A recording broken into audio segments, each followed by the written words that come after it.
Thanks for joining, everyone. We're going to wait a few minutes as we get more participants. I see that they're logging in, and then we'll get started.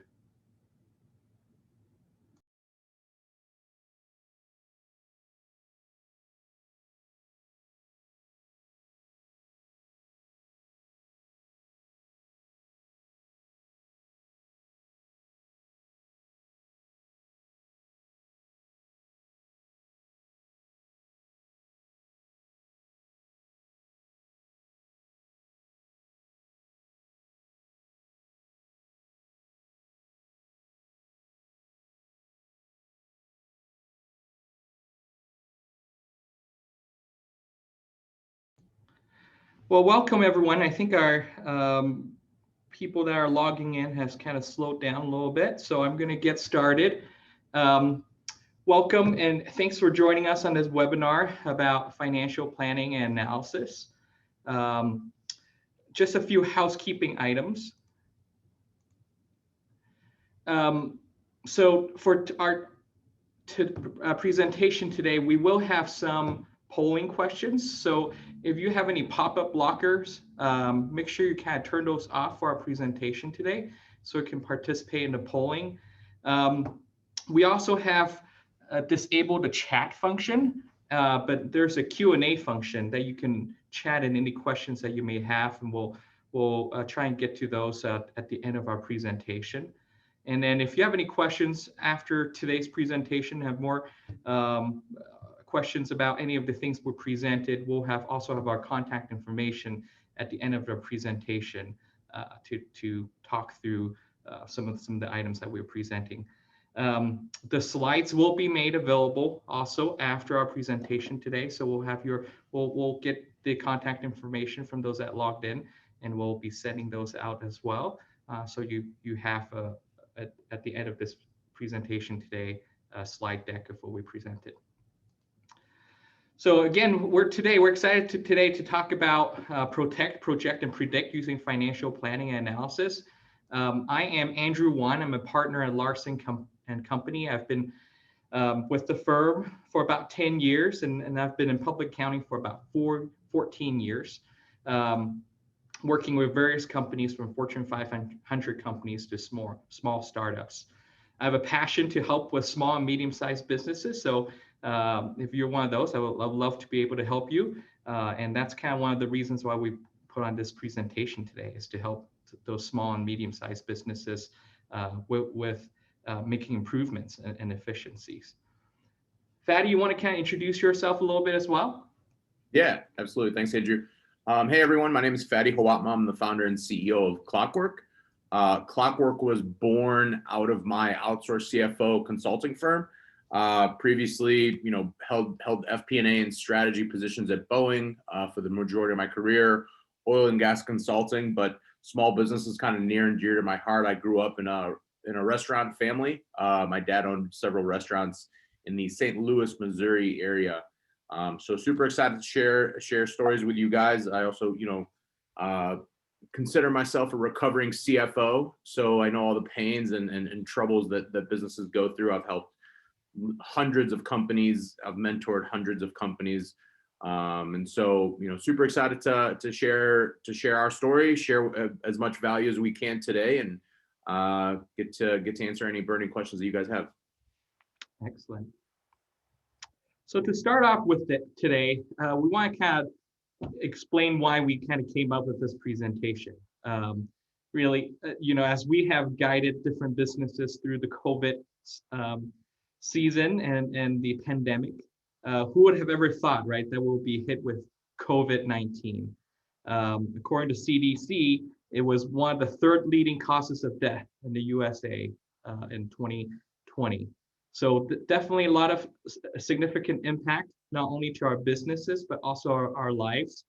I went from working in the office to working from home, and then taking on new roles as a teacher for my kids, making sure that they're doing the homework, counselor for their emotional health, and also sometimes even an entertainer, right?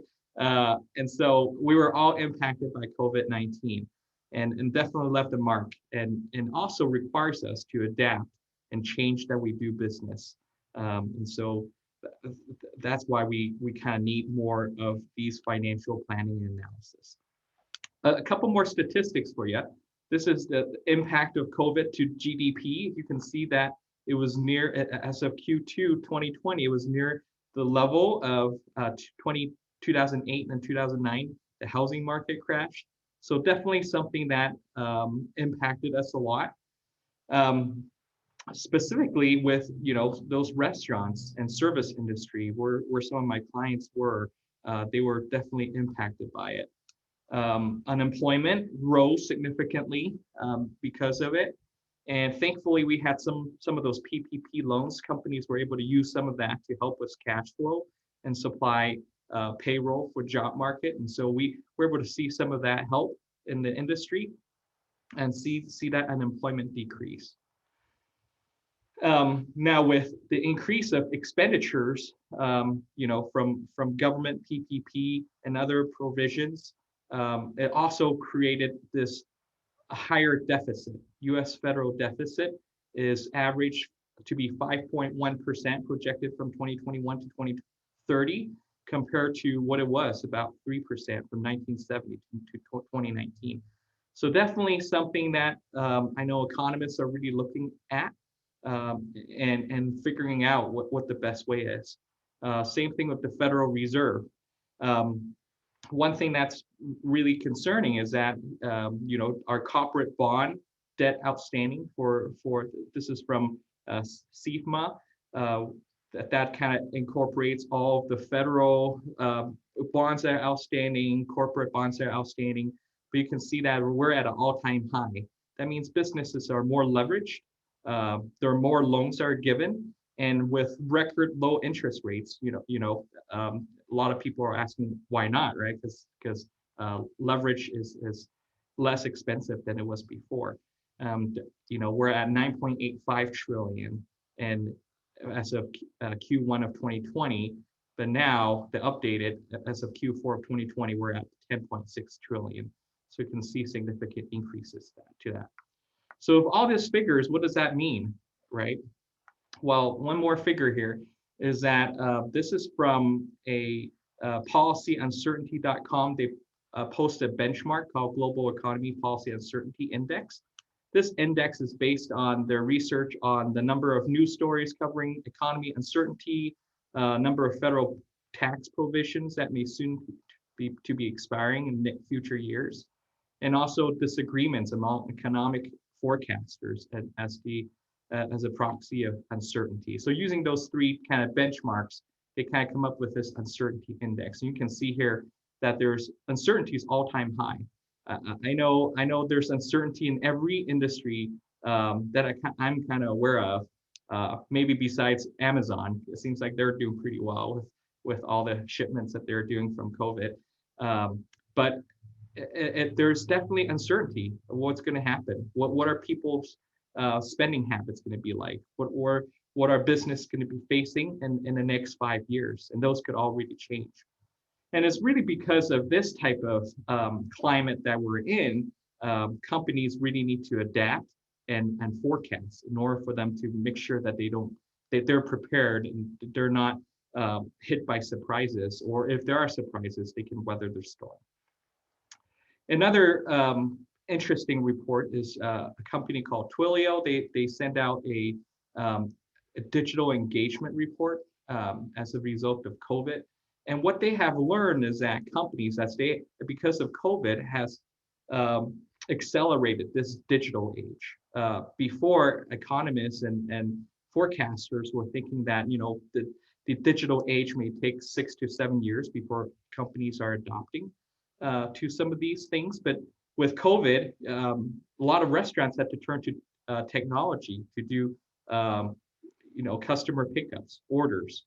And so that has changed the way we interact with businesses, and as the reason why we also need to adapt as well.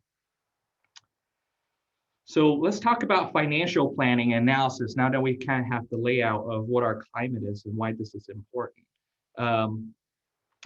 If you are someone that have already heard this before, financial planning analysis, we'll talk about some of the basics again. But we'll also talk about things that may help you improve your financial planning and analysis. And then Fatty will kind of talk a little bit about some technology that may be able to help you as well in this process. But before we start, let's do a polling question. How does your company conduct financial planning and analysis currently? Emily, if you can help us launch that polling question, that'll be great. So there are multiple options there for you. Through software, Excel spreadsheets, outsourced to another company, not doing this at this time, or other. How are you doing your financial planning and analysis at this point?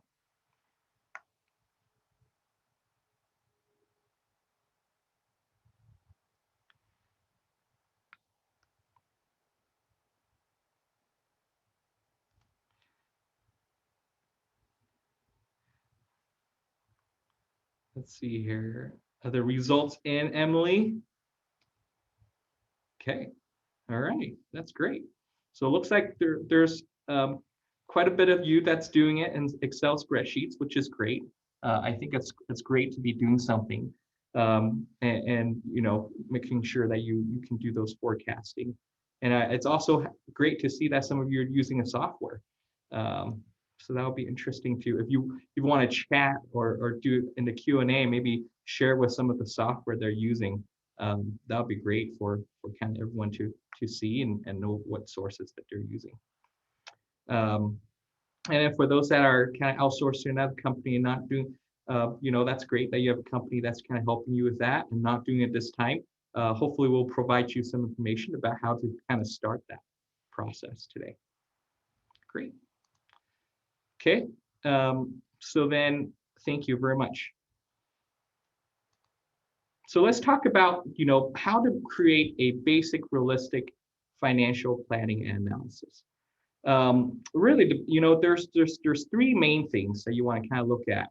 One is your revenue, and then second, your expenses, and then making sure the third is going through your assumptions, making sure you're looking at those, you know, and with fine-tooth comb to make sure that they're appropriate. Now, when we talk about making these projections with revenue, it's important to not just kind of make wishes or wish lists. So I wish that my revenue will double without any plans. When you make these financial planning analysis, these are to really make sure that you can project what your company will be like, not what you dream or wish it to be. So for example, if you have a carpet cleaning company, you're saying, well, I want to make sure I am able to increase my revenue. Well, break it down to maybe the different drivers. What does that mean? Does that mean you'll need additional vehicle, and can you attain that? And if that's the case, how would that extra vehicle translate into revenue numbers? And so when you make sure that you're looking at the drivers of these, I guess, these factors of revenue, then you're able to then make it a little bit more realistic and create a better projections of that. Another good way to look at, obviously, is to kind of look at the historical figures to see if I expect my revenue to be this, 5%, how realistic is that compared to what my previous growth is? And where, if that's the case, where will I be able to get these new revenue growth from? Is it from market saturation? Is it from new sales channels or new stores? And so having those type of thoughts as you kind of place into figures makes it more realistic and will help you with your projections. The second part is looking at expenses, making sure that you categorize your expenses between variable and fixed expenses. Fixed expenses are things like rent, or maybe some of the management salaries and some of those insurance or other figures that you just kind of have to pay, no matter what your revenue or other factors are like. And so, you know, obviously with fixed expenses, it's appropriate to look at your previous historical expenses to kind of determine the figure for that. And then variable expenses are things that are variable. For example, if you are manufacturing and you have line workers, you know, and they're hourly workers, how much would that increase as you have more widgets or parts that you're creating and manufacturing. So having those categorized to do those buckets between variable and fixed will help you better understand your expenses and know how to appropriately project it. And then if it's variable, then you can determine which driver kind of similar to revenue, what drives those variable expenses to increase as well. And then number 3 is kind of challenge your assumptions. Don't just look at the historical and be content with the assumptions. Sometimes we look at cost of goods sold and say, well, okay, historically, these cost of goods sold is a percentage of revenue, and that may be it.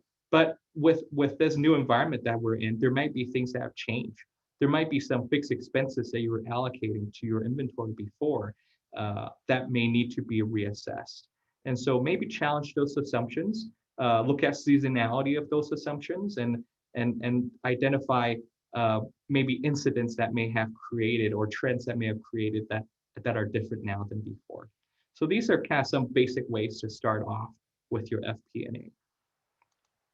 After you have those kind of created, then you may want to create a projection by month of what your revenue would be or your P&L would be.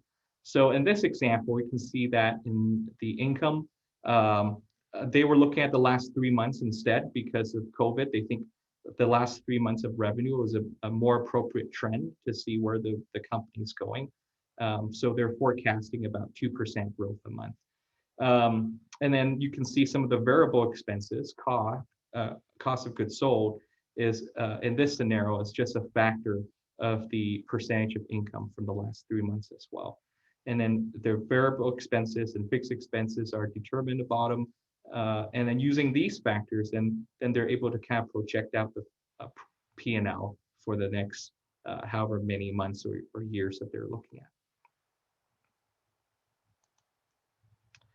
So now that we have kind of the basics out of the way of the FP&A, now let's see what we can do to kind of make it better.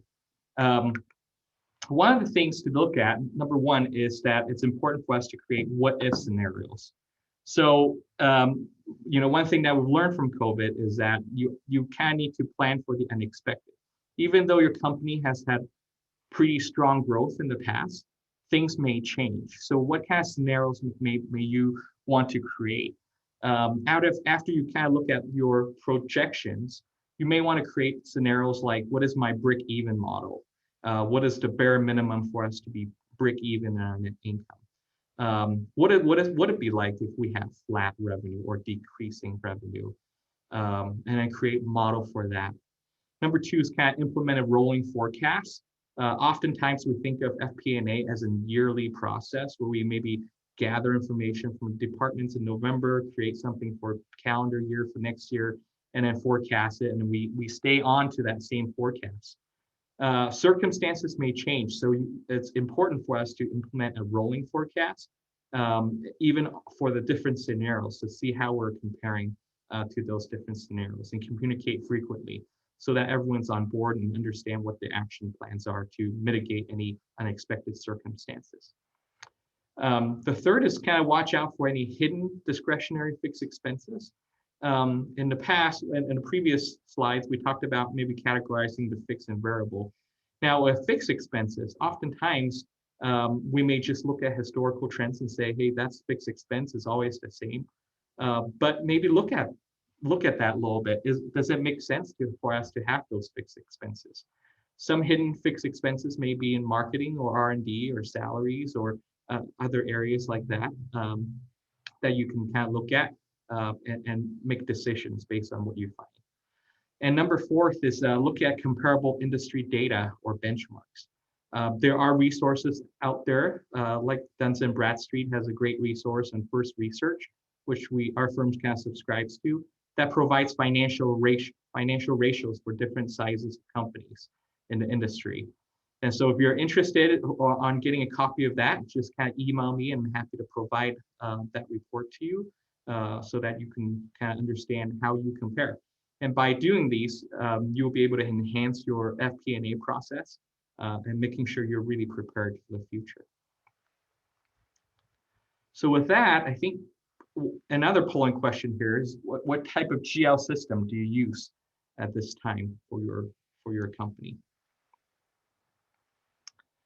There are lots of options here: Intacct, NetSuite, QuickBooks Desktop, or QuickBooks Online, Xero, Dynamics 365, Great Plains, IBM AS400, or other. Lots of options out there. And the reason why we ask this question is depending on this answer, there may be different solutions for you for the technology that are out there to help you kind of automate the FP&A. One thing that I often find with Excel, sometimes with FP&A processes, I've gone through that for numerous clients of mine, is that it could be hard to update, and that may be a big deterrent of why people are not doing a realistic or rolling FP&A projection for the company.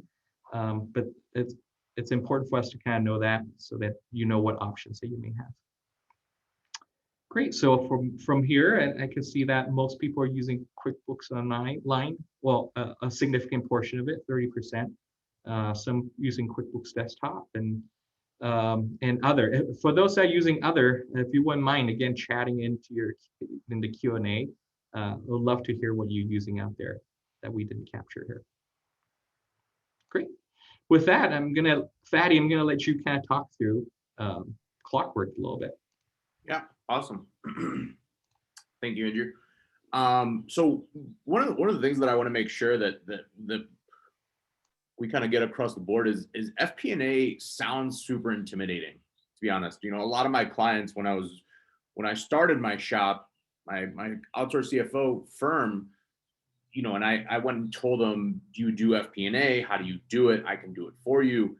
They were like, I don't even know where to begin. I don't even know where to think about it. So, you know, FP&A sounds a lot more intimidating than it really should be, especially for companies of you know, smaller size companies, growing companies, sub $100 million top line businesses. And so the important thing with FP&A is, you know, you're literally looking at financial planning. So it's nothing grandiose, right? You know, it's different, obviously, for every company. You know, at Boeing, we're building billion-dollar financial models.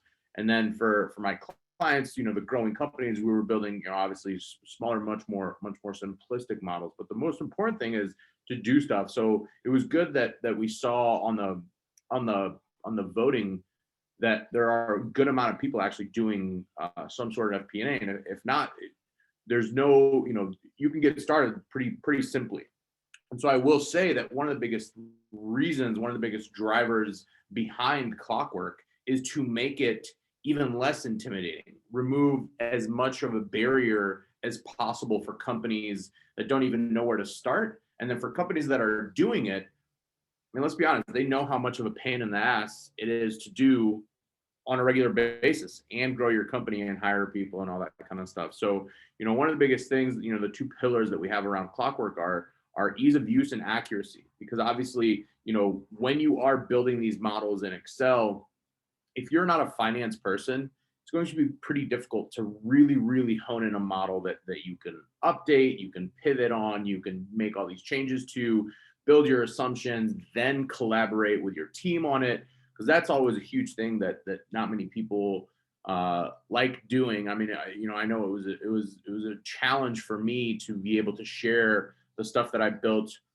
with my clients, because I send it to them and they look at me like I have 7 eyes and they're like, I don't know where to start, what to do with this. So, you know, Clockwork really takes that barrier out of it. And so, like I said earlier, Clockwork was born out of my outsourced CFO consulting firm. So the way that Clockwork works is we integrate with your QuickBooks Online account and your Xero account.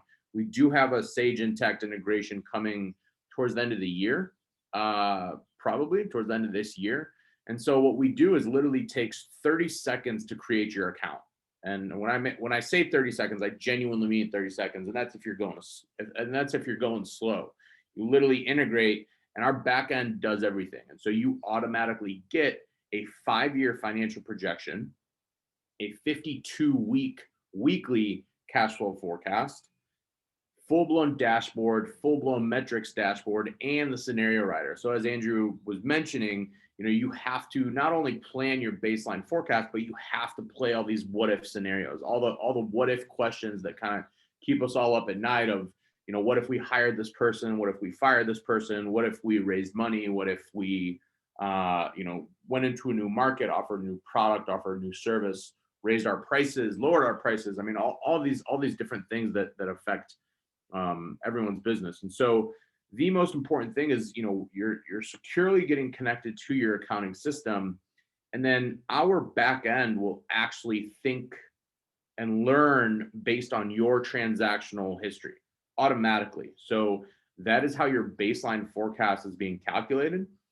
And the second you integrate, you get that forecast, you get those projections, those metrics, everything is automatically there for you. But obviously no one knows your business better than you do. So you have complete control to customize all of your assumptions, customize your metrics that you want to look at, customize as many scenarios as you want, and there's no limitations, right? The whole point of Clockwork is ease of use, and so we want to make it as seamless, as frictionless as possible for any company to use this across the board. So unlimited users, unlimited assumptions, unlimited scenarios. So it really, really is a very easy, low barrier way to get the most accurate cash. Because obviously, if you're trying to do any sort of cash flow forecasting, any sort of financial planning, if your stuff is not accurate, I don't care how much time you spent on it, how much money you paid getting it. If it's not accurate, it's not doing you any good. And so Clockwork is, literally built with the mindset of a CFO. I literally took my process of what I built for these hundreds of companies' cash flow forecasts and put it into the software. And so that's literally the brain behind it. And our team, we're all finance experts. And so, we just continue to grow and build the smart back end, the machine learning aspect, where Clockwork legitimately is looking at individual invoices, individual bills, customer payment behavior, vendor payment behavior. We literally look based on that and build everything out for you. So, I can jump into the demo, Andrew. You want me just to pull that up?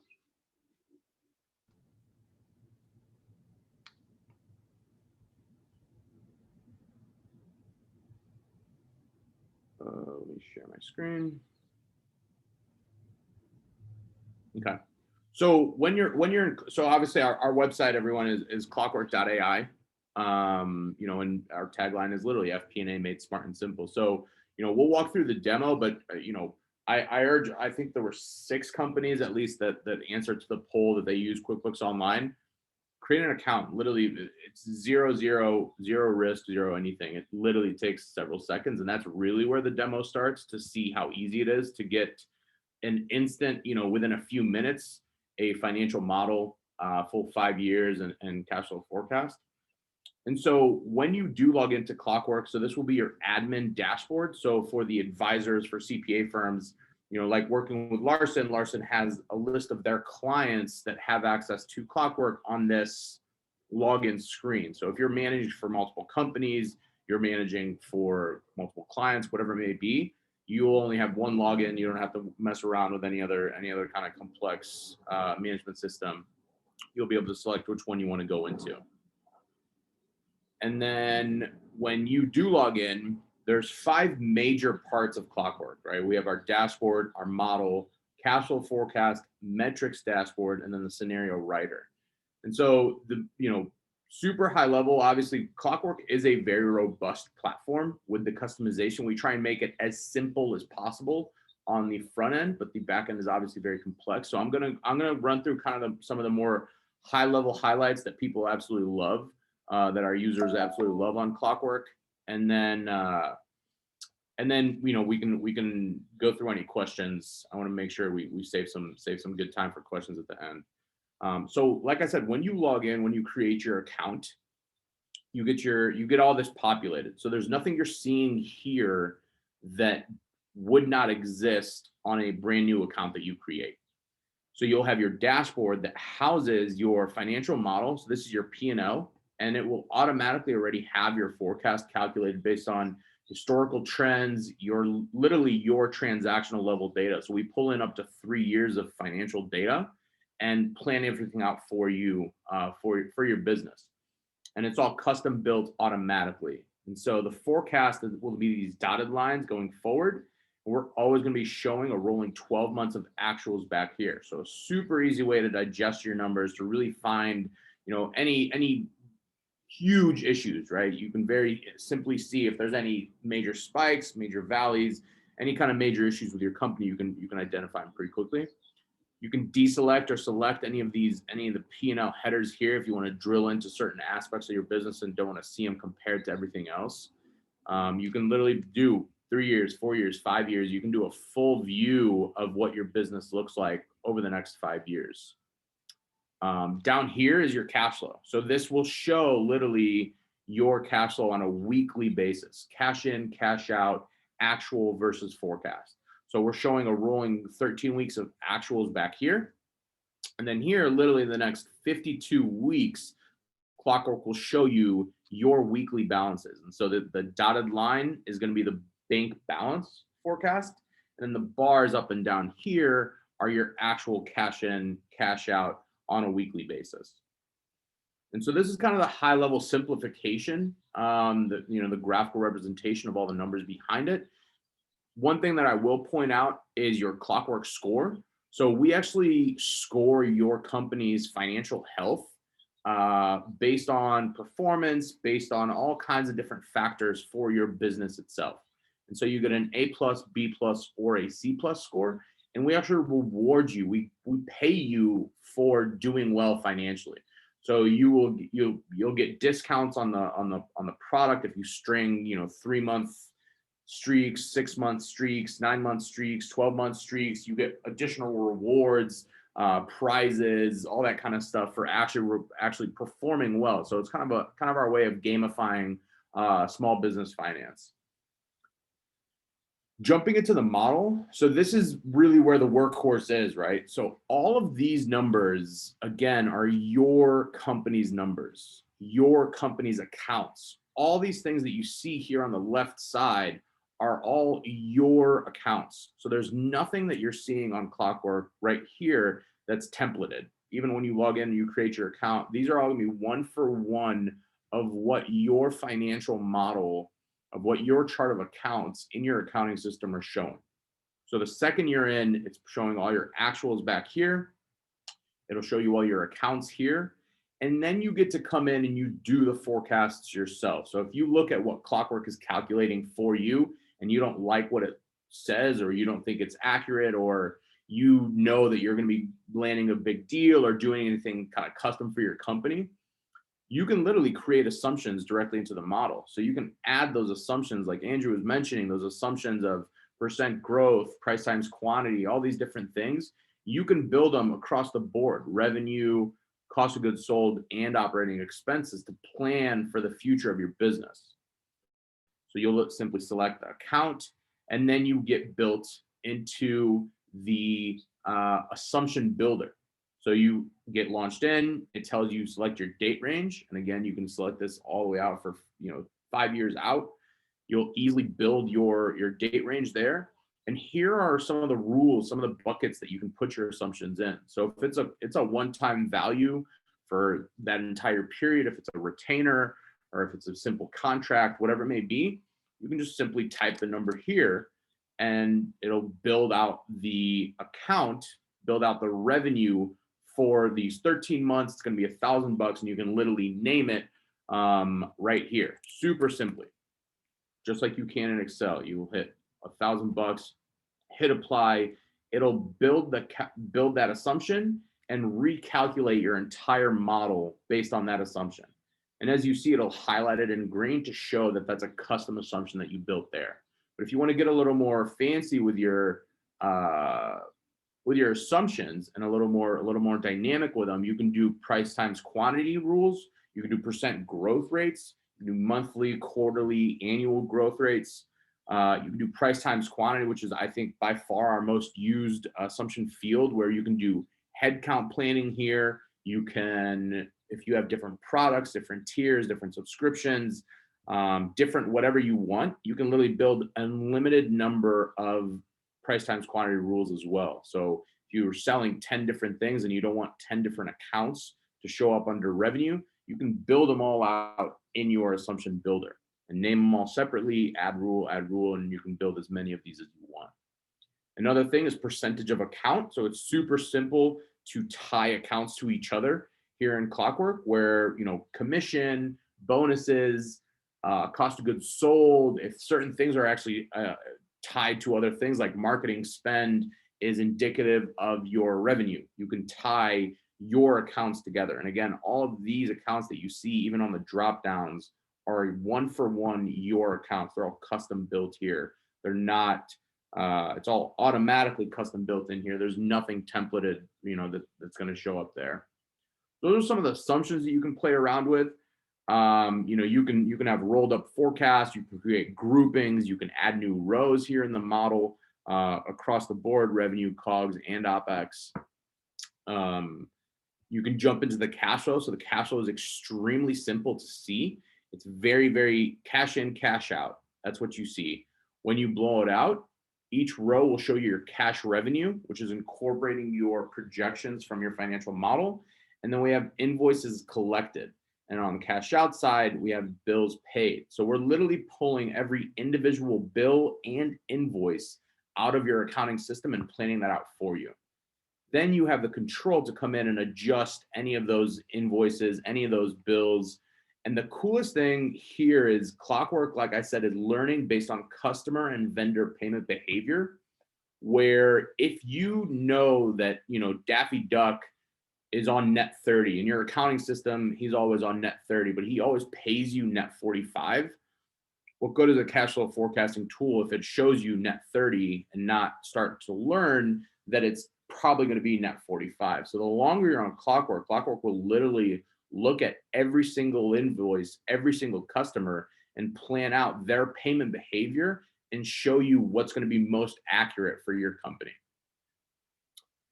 We pull in balance sheet information as well, so you can plan all those out here in your cash flow for the cash in, cash out. Metrics dashboard, super simple, super easy to understand, super easy to notice.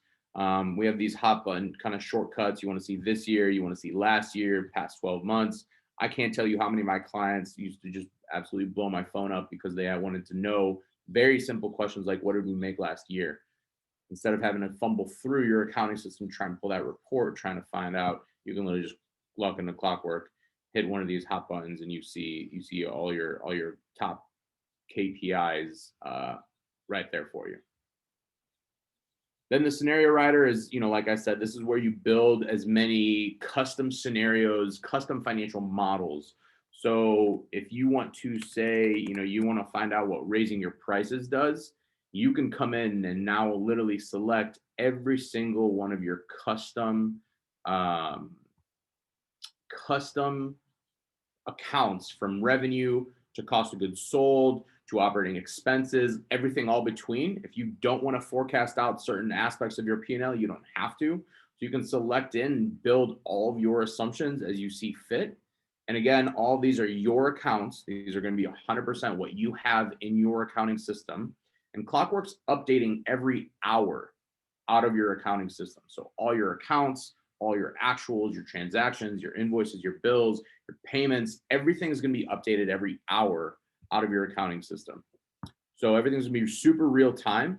And so build as many assumptions as you want here in your scenario.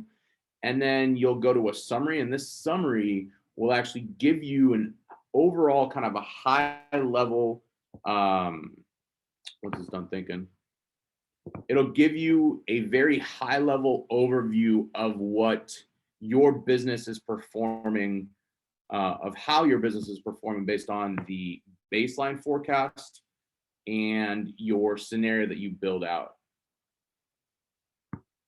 Zoom always takes a lot of bandwidth.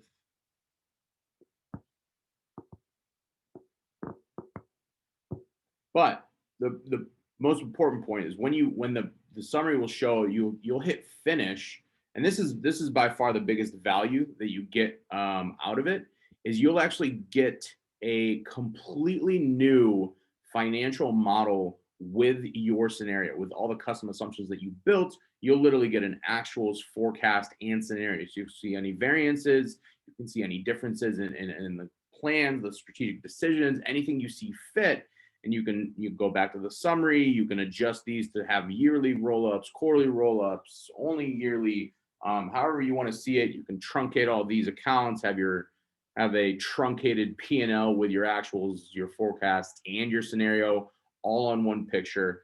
So super simple way to see what decisions will do to your bottom line and what they'll do to your top line, to see what you should do, what you shouldn't be doing, and how it's actually going to affect your business.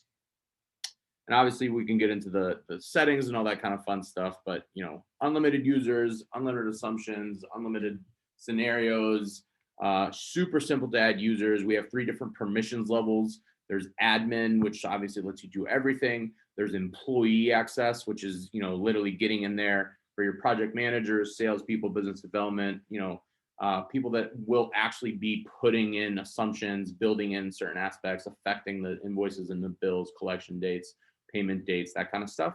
And then we have view only, which is obviously view only. So you can give that to your bank, your insurance company, investors, stakeholders, or anyone that you don't want to really get into the model and play around with a lot of stuff, but you want them to see this data anyways. And that's Clockwork. Obviously, a lot more features to that, but I think those are kind of the high level, and I wanted to save at least a little bit of time for any questions. That's great. Thanks, Fatty. Yep. So I think at this time, we would just want to open up for any questions that you may have. And let's see here. One question I have, and Fatty, is for you: is Clockwork software in-house or in the cloud and security issues? So can you talk a little bit about that? Yeah, so it's cloud-based. We use Microsoft Azure for our hosting. We have 256-bit encryption on our end. We are certified app partners with both QuickBooks Online and Xero. So we have a 256-bit encryption on the integration itself. And then you have a 250-bit encryption on top of that with your actual Clockwork account. So it's all cloud-based, all cloud hosted. We follow all the guidelines. So extremely, extremely secure. Great. Any other questions people may have?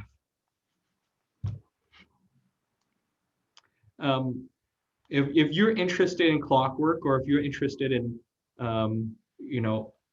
again, some of the things we offer today, you want some industry data about how to benchmark, feel free to email us.